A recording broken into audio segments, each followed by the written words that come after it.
யார் வேண்டுமானாலும் அரசியலுக்கு வரட்டும், நமக்கு எதிராக பேசட்டும். ஆனால் தங்கள் கட்சி தொண்டர்களையே கட்டுப்படுத்த முடியாத தலைவர்கள் நாளைக்கு நாட்டை எப்படி கட்டுப்படுத்துவார்கள்? அடிப்படையாக ஒரு கேள்வியை கேளு. தங்கள் கட்சி தொண்டர்கள், யார் சொன்னாலும் கேட்காத தொண்டர்களை வைத்துக்கொண்டு எப்படி ஒரு கட்சி நடத்துவது? நீங்கள் அந்த காட்சிகளை பாருங்கள். தினகரன் 7 நேற்றைக்கு 3 படங்களை வெளியிட்டிருக்கிறது. அவற்றை நீங்கள் கண்டிப்பாக பார்த்திருக்கவில்லை என்றால் பார்க்க வேண்டும். ஒன்று, அவர் வருவதற்கு முன்னால் மக்களை அந்த காவல்துறை எப்படி கட்டுப்பாடாக வைத்திருக்கிறது. பாதை தனியாக இருக்கிறது. நாம் இந்த தெரு சாலையோரத்தினுடைய இந்த நடைமுறை என்பது, ரோட் ஷோ என்பது இன்றைக்கு மோடி அவர்கள் வந்தபோது நடந்தது, நம்முடைய தலைவர் வந்தபோது நடந்தது. 2 பக்கத்திலும், தெருவில் 2 பக்கத்திலும் மக்கள் கூடி நிற்பார்கள். தலைவர்கள் நடுவில் வண்டியிலோ அல்லது நடந்தோ. நம்முடைய தலைவர் எப்போதும் நடந்தே போகிறார். கையசைத்து போகிற காட்சியை பார்த்திருக்கிறோம். ஆனால் இங்கேயும் அப்படித்தான் இருக்கிறது. ஆனால் அவர் வந்தவுடனே அத்தனை பேரும் எல்லா கட்டுப்பாடுகளையும் உடைத்து கொண்டு உள்ளே வருகிறார்கள். அவர் வருகிற அந்த ஊர்திக்கு முன்னும் பின்னும் ஓடி வருகிறார்கள். அந்த ஊர்தியில் வந்து சில வண்டிகள் கீழே விழுகின்றன. இவ்வளவும் நடந்திருக்கிறது. இன்றைக்கு 3 நாள்கள் கடந்ததற்கு பிறகு இப்போது மாலையிலே அவர் ஒரு காணொளி காட்சியை வெளியிட்டிருக்கிறார். நீங்கள் பார்த்திருப்பீர்கள். எனக்கு பார்த்தபோது உண்மையாகவே கடும் கோபம் ஏற்பட்டது. அவருடைய கட்சியை சார்ந்தவர்கள், அவருடைய ரசிகர்கள் அவருக்கு வாக்களிப்பார்களா இல்லையா என்பதெல்லாம் நமக்கு பெரிய சிக்கல் இல்லை. எப்போதும் வெறும் தேர்தலை நாம் மனத்திலே வைத்துக் கொண்டு இந்த கட்சியை தொடங்கவே இல்லை. 1949 திமுக கழகம் தொடங்கும் போது தேர்தலை நெஞ்சில் வைத்துக் கொண்டு தொடங்கினோமா? நாம் முதலமைச்சராக வருவோம் என்று கருதினோமா? எந்த ஒரு சிந்தனையும் இல்லாமல் தொடங்கப்பட்ட கட்சி நண்பர்களே. ஆனால் இன்றைக்கு நீங்கள் நாளைக்கே முதலமைச்சர் ஆகிவிட வேண்டும் என்கிற வேட்கையில வருகிறீர்களே. வருவதற்கு முன்னால் ஒழுங்காக இருக்கிற அந்த அமைப்பு ஒருவர் வந்தவுடன் சிதறி ஓடுகிறது. உங்கள் வண்டியிலேயே மோட்டார் பைக்கில் வந்த 2 பேர் அடிபட்டு சாகிறார்கள். அதையும் நீங்கள் பார்த்து கொண்டு எதுவும் பேசாமல், என்ன நடந்தது? 41 உயிர்கள் இறந்து போன பிறகு யார் அதற்கு காரணமாக இருந்தாரோ அவர் சத்தமில்லாமல் சென்னைக்கு வந்து சேருகிறார். சென்னையில் இருக்கிற முதலமைச்சர் கரூருக்கு போகிறார். இதுதான் 2க்கும் இருக்கிற வேறுபாடு. நான் சொல்லுவதெல்லாம் உண்மையாக இன்றைக்கு கூட மாற்றுத்திறனாளிகளுக்கான இட ஒதுக்கீட்டை நம்முடைய முதலமைச்சர் அறிவித்திருக்கிறார். இங்கே பெண்கள் ஏராளமானவர்கள் கூடியிருக்கிறீர்கள், நீங்கள் அறிந்திருக்க கூடும். ஆனாலும் நினைவுபடுத்துவதற்காக நான் சொல்லுகிறேன். இன்றைக்கு புற்றுநோய் என்பது கூடுதலாக வந்து கொண்டிருக்கிறது. ஆண்களுக்கு புராஸ்டேட் கேன்சர் என்கிற நோய் ஆண்களுக்கு மட்டும் வரக்கூடியது. பெண்களுக்கு மட்டும் வரக்கூடிய 2 விதமான புற்றுநோய்கள் இருக்கின்றன. ஒன்று மார்பக புற்றுநோய், இன்னொன்று கருப்பையிலே வருகிற புற்றுநோய். கருப்பையிலே வருகிற புற்றுநோயை 2வது 3வது கட்டங்களுக்கு போய்விட்டால் காப்பாற்ற முடியாது. இன்றைக்கு மருத்துவ அறிவியல் சொல்லுகிறது காப்பாற்றி விடலாம். என்ன செய்தால் காப்பாற்றி விடலாம்? 9 வயதுக்கும் 14 வயதுக்கும் இடைப்பட்ட காலத்தில் அந்த பெண்களுக்கு தடுப்பூசி போட்டால் அந்த கருப்பை புற்றுநோய் வராது என்று மருத்துவ அறிவியல் சொன்னதற்கு பிறகு, நான் கூட்டத்திற்காக சொல்லவில்லை, தாய்மார்கள் இதை அக்கம் பக்கத்திலே சொல்லுங்கள். தமிழ்நாடு தான் முதலாக பள்ளியில இருக்கிற பெண் குழந்தைகளுக்கு 9 முதல் 14 வயது வரை உள்ள பிள்ளைகளுக்கு அந்த தடுப்பூசி போட வேண்டும் என்று சொல்லி இருக்கிற நம்முடைய மாண்புமிகு முதலமைச்சர் அவர்களுக்கு ஒரு சகோதரனாய் நன்றி சொல்லுங்கள். ஒரு கட்சியின் தலைவனாய் இல்லை, உங்கள் குடும்பத்தில் ஒருவனாய், உங்கள் சகோதரனாய் நன்றி சொல்லுங்கள். இன்னொன்றையும் கவனத்தில் வையுங்கள். 9 வயதிலிருந்து 14 வயதிலே இருக்கிறவர்களுக்கு அவர்களை காப்பாற்றுவதன் மூலமாக 2026 தேர்தலில் அவர்களில் யாருக்கும் வாக்கு இல்லை என்பதையும் கவனத்தில் வையுங்கள். ஓட்டுக்காக இல்லை. ஓட்டுக்காக என்றால் 9 வயதுக்கும் 14 வயதுக்கும் இடைப்பட்டவர்களுக்கு நன்மை செய்து வருகிற தேர்தலில் அது ஒன்றுக்கும் பயன்படாது. 9 வயதாக இருக்கிற பிள்ளைகள் அடுத்த தேர்தலில் கூட வாக்களிக்க முடியாது. நாங்கள் அடுத்த தேர்தலை பார்க்கவில்லை, அடுத்த தலைமுறையை பார்க்கிறோம் என்பதுதான் திமுக அடிப்படையான நோக்கம். இப்படிப்பட்ட ஒரு மனிதரை பார்த்து இன்றைக்கு அவர் என்ன சொல்லி இருக்கிறார்? நீங்கள் எண்ணி பாருங்கள். நாம் அடுத்த தலைமுறைகளை உருவாக்க வேண்டும் என்று நினைக்கிறோம். யார் இந்த அகமது சுல்தானா? எப்படி இந்த மேடைக்கு வந்தார்? யார் அவரை கூட்டி வந்தார்கள்?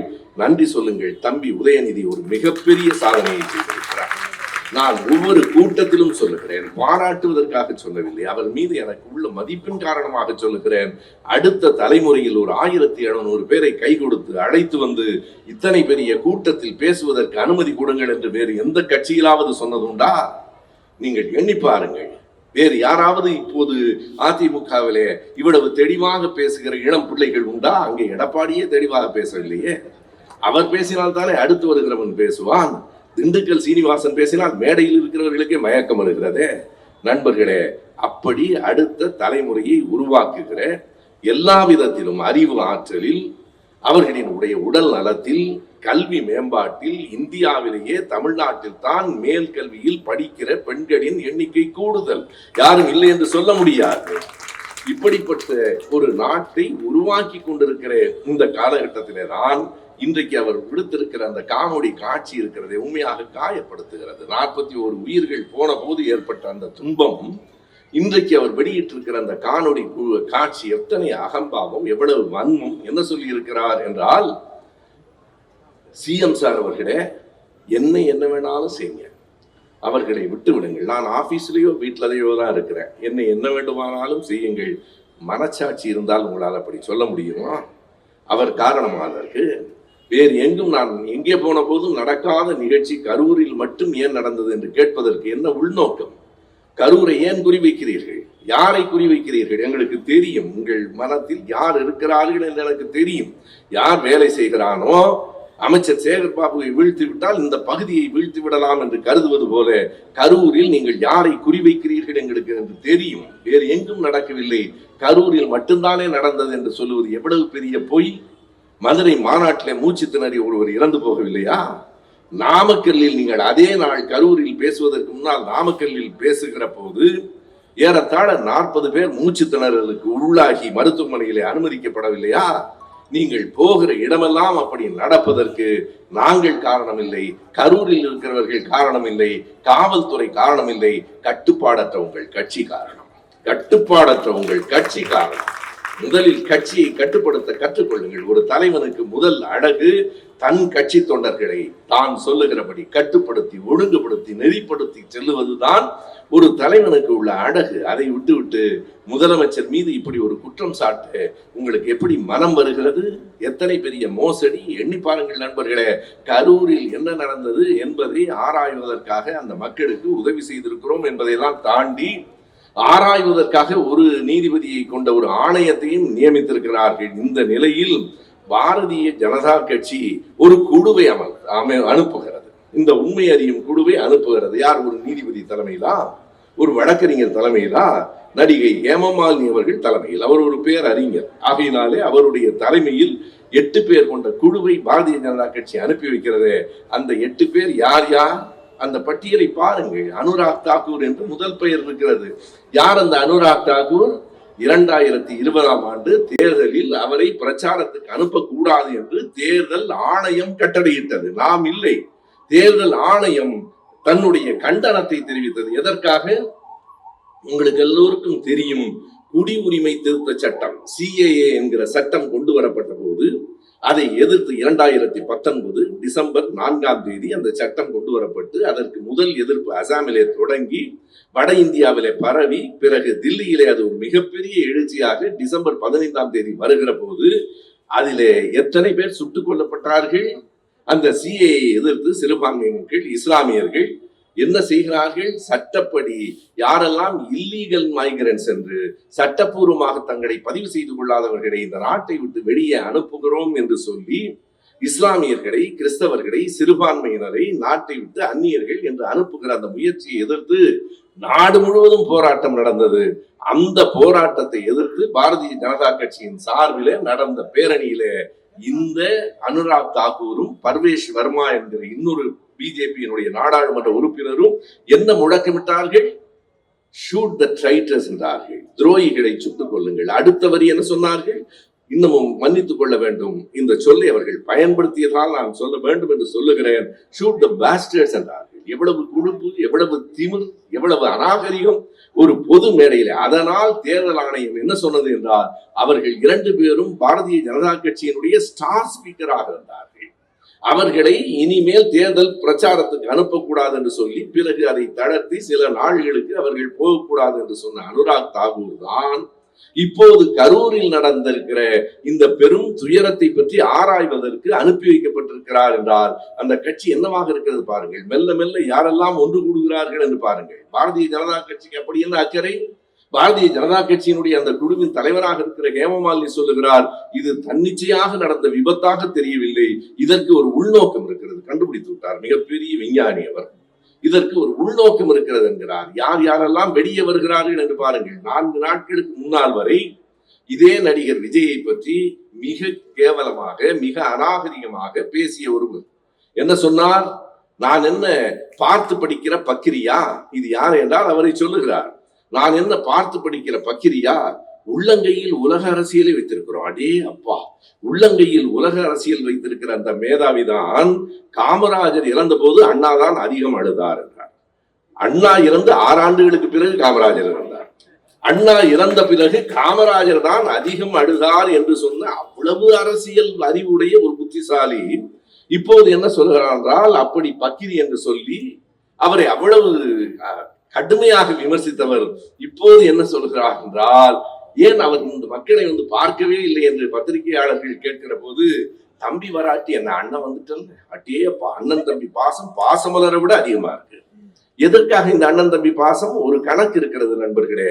விஜய் அதோடு அரசியலை விட்டு ஓடினாலும் ஓடிவிடலாம், ஓடிவிட்டால் தம்பியின் வாக்குகளை எல்லாம் அண்ணனுக்கு போடுங்கள் என்பதுதான் அதனுடைய அரசியல், அதனுடைய சூழ்ச்சி, அதனுடைய வன்மம். ஒன்றை நான் அழுத்தமாக சொல்லுகிறேன், நீங்கள் 1000 பேர் சேர்ந்தாலும் தமிழ்நாட்டை தலைகுனியவும் விட மாட்டோம், திமுகவை வீழ்த்தவும். மக்கள் எங்களோடு இருக்கிறார், உண்மையாக இருக்கிறார். என்றென்றைக்கும் இந்த கட்சியினுடைய தொண்டர்கள், நான் ஒன்றை சொல்ல வேண்டும், இங்கே இருக்கிற கட்சியை சார்ந்தவர்கள், பொதுமக்கள் அப்படிப்பட்டவர்கள் இல்லை என்றாலும் இளைஞர்களுக்கு, நம்முடைய பிள்ளைகளுக்கு நான் ஒன்று இந்த மேடையிலே சொல்ல வேண்டும். இங்கே இருக்கிற ஊடகங்களின் மூலமாக அந்த பிள்ளைகளுக்கு அது போய் சேர வேண்டும் என்பதற்காக சொல்லுகிறேன். இவர்கள் யாரை நம்பிக்கொண்டிருக்கிறார்கள் தெரியுமா? அவர்களினுடைய மொழியில் இன்றைக்கு இருக்கிற அந்த கணிப்பொறி மொழியிலே சொல்ல வேண்டுமானால் ஜென்சி இளைஞர்கள் என்கிறார்கள். ஜென்சி என்பது வேறொன்றும் இல்லை, 2004க்கு பின்னால் பிறந்தவர்கள், 20 வயது பிள்ளைகள். அவர்களெல்லாம் கலவரம் செய்ய வேண்டும் என்று அந்த கட்சியை சார்ந்த ஆதவ அர்ஜுனா என்கிற ஒருவர் ஒரு பதிவு போட்டுவிட்டு 10 நிமிடத்திற்குள் பயந்து போய் அந்த பதிவை நீக்கி விடுகிறார். நாடு முழுவதும் நேபாளத்தை போல, லடாக்கை போல நீங்கள் கலவரம் செய்ய வேண்டும் என்று அவர் போடுவதற்கு என்ன காரணம் என்றால், திமுகவுக்கு எதிராக ஒரு கலவரத்தை உருவாக்கிவிட வேண்டும் என்கிற சதி திட்டம். நாடு அமைதியாக இருக்கிறது, சட்டம் ஒழுங்கை கெடுத்து விட வேண்டும் என்று அவர்கள் நினைக்கிறார்கள். அதற்கு எங்கள் பிள்ளைகளே, எங்கள் பேர பிள்ளைகளே, இடம் கொடுத்து விடாதீர்கள்.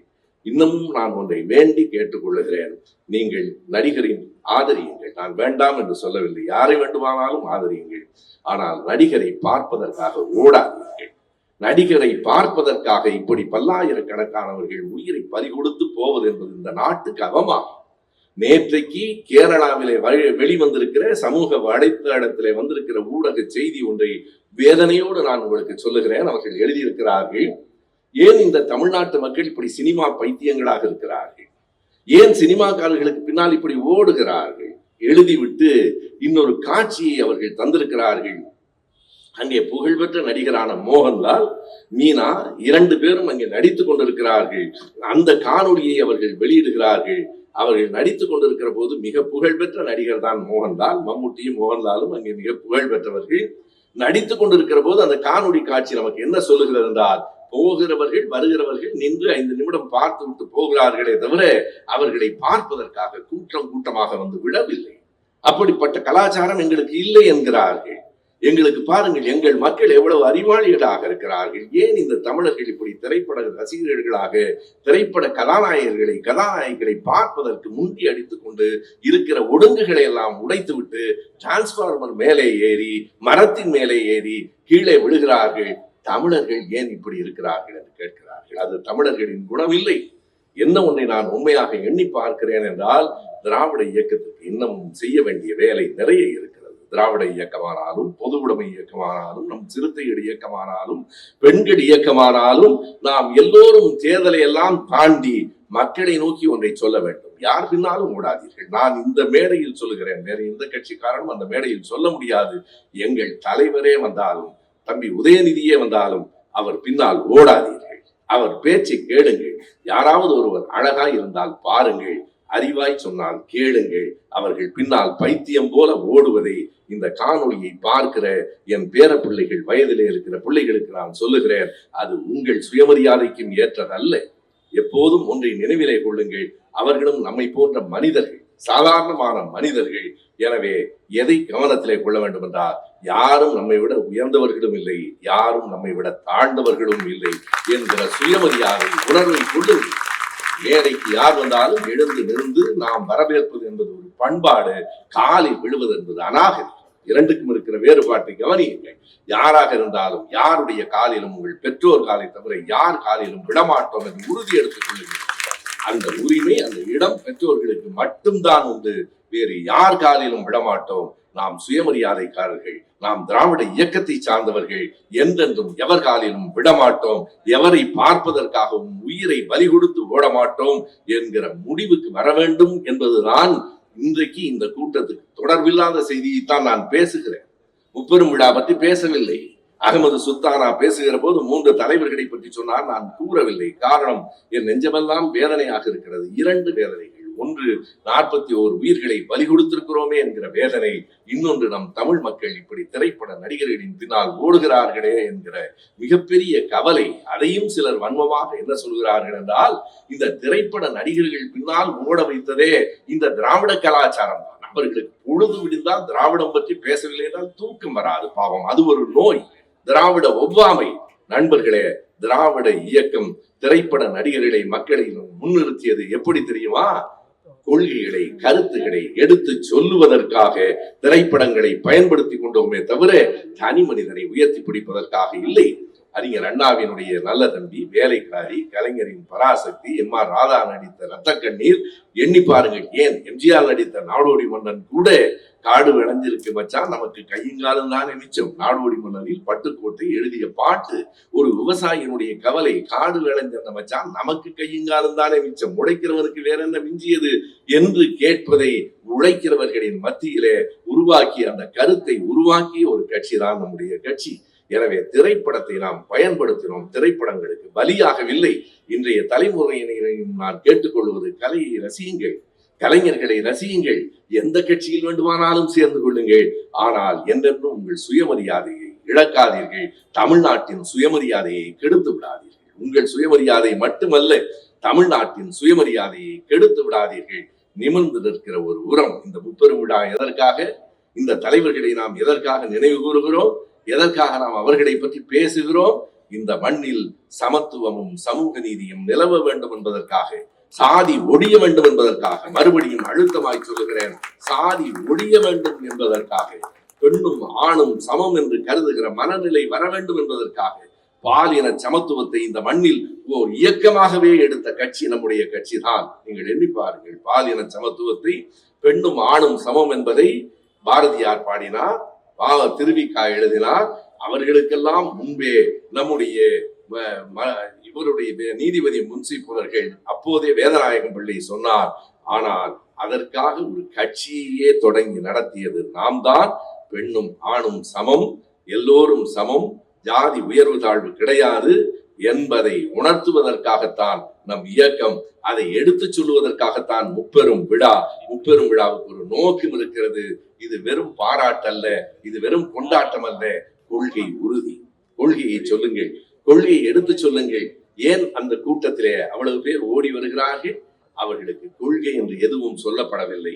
ஏன் சொல்லப்படவில்லை? பேசுகிறவருக்கு தெரியாது என்பதால் சொல்லப்படவில்லை. பேசுகிறவருக்கு தெரியுமா? நான் யாரையும் குறைத்து சொல்லவில்லை, அடிப்படையாக உண்மையாக சொல்லுகிறேன். நீங்கள் கேளுங்கள். இன்றைக்கு வரைக்கும் பத்திரிகையாளர்களை அவர் சந்தித்திருக்கிறாரா? சந்திக்க முடியுமா? ஒரே ஒரு கேள்விக்கு அவரிடத்துல விடை உண்டா? இன்றைக்கு வீட்டிலே அமர்ந்து கொண்டு என்ன வேண்டுமானாலும் செய்யுங்கள், பெரிய வீர தீர சூரன் போல ஓடிய ஓட்டத்தை நாங்கள் பார்த்தோம்.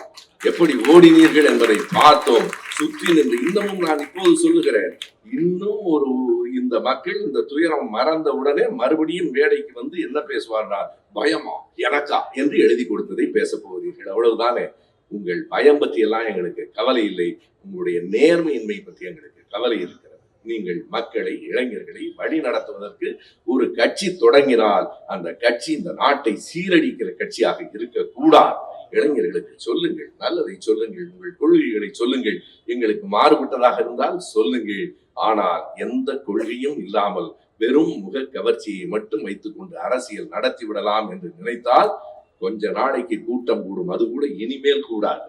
நீங்கள் குறித்துக் கொள்ளுங்கள். நேற்றைக்கு வருகிற போது பார்த்தேன், 2 பேர் பேசிக் கொண்டிருக்கிறார்கள். ஒருவன் கேட்கிறான், ஏன் அந்த ஆளு தலைதறிக்க ஓடுறான்னு. இவன் சொல்றான், வேற ஒண்ணும் இல்லை, விஜய் கூட்டத்துக்கு வர்றியான்னு கேட்டா அதுக்காக ஓடுறான். இதுதான் அடுத்த கட்டம். இனிமேல் விஜய் கூட்டத்துக்கு என்று அழைத்து பாருங்கள். யாரும் உயிரை பணயம் வைத்து ஒரு பொதுக்கூட்டத்திற்கு வரமாட்டார்கள், வரக்கூடாது. நீங்கள் கூட்டத்தை முறையாக நடத்துங்கள். உங்கள் கொள்கைகளை அப்படி ஏதாவது இருந்தால் சொல்லுங்கள்.